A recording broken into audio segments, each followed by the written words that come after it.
Hello Earth here with another Balisong talk. This one's about the Jerry Hom Basilisk, CalviNnation's knife, as you may know.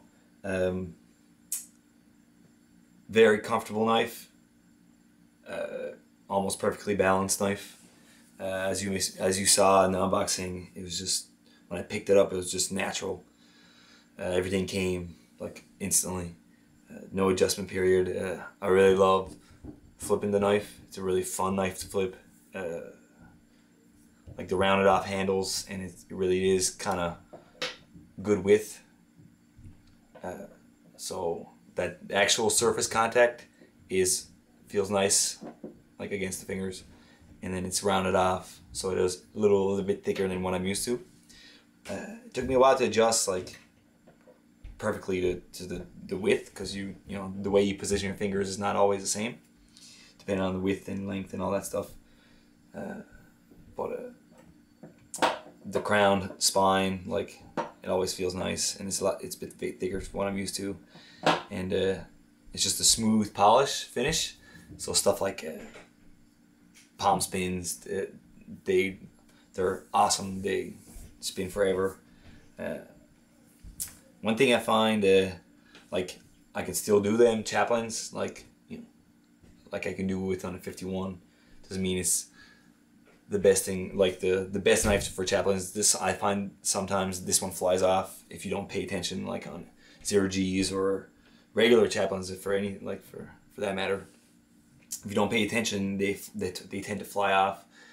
I think just because this is the length, that's my opinion. I'm not sure if it's correct, but I think the length makes chaplains, even if there's more weight at the back, there's some with the dynamic of the knife going around. The TAC2 has no weight in the back, and I find it's better at chaplains than this knife here. So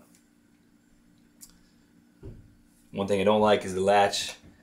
The short handles, also with the T-latch that flops around, that's not a good combo. I find it does get in the way when you do like certain tricks, when you use the bite handle, and it just flops around. And that's one thing I don't like, and it does get in the way when you're trying to close it. Like, there's nothing stopping there. If anything, it's just gonna stay there.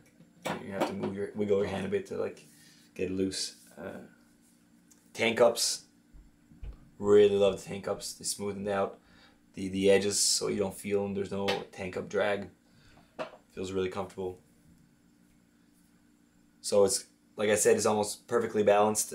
So like it carries good momentum. The block spacers at the back really give that extra push. Like you don't have to give it an extra push. It's like a flywheel on an engine, right? So when that momentum is there, it just carries it really well. The tip is extremely gnarly. It's like a needle. Something that I really like. When I do flip the knife, I do pay a lot more attention on where the knife tip ends up. It's just, I got me quite a few times when I flip this knife, and it's not like CalviNnation keeps it at a really pointy, and I mean, I've been taking care of it. It's still perfectly pointy, and it's just gnarly. The blade shape, I really do find it sexy. I'm not a fan of these little circle thingies, but the actual recurve bowie is pretty sexy. And that quality of the knife, like I don't really look at the quality finish, but it's pretty much on the ball, right? It's semi-custom, so you expect something really good from it. Not a knife that I would ever own. It's just too much out of my price range. Even then, if I owned it, I would take care, like I would use it as a Sunday flipper over the bed. Never, you know, like I do my other knives, it'd be my save queen, but even then I would flip it. But you know, still, I would never invest that much money into this type of knife. I would like to thank CalviNnation out there for doing the swap. You should wait for his video coming out soon on my production AB. On the BRS production AB, but mine.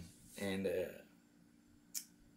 tomorrow I'll do my TAC2 talk. So that's pretty much it. thanks for watching, and I hope you enjoy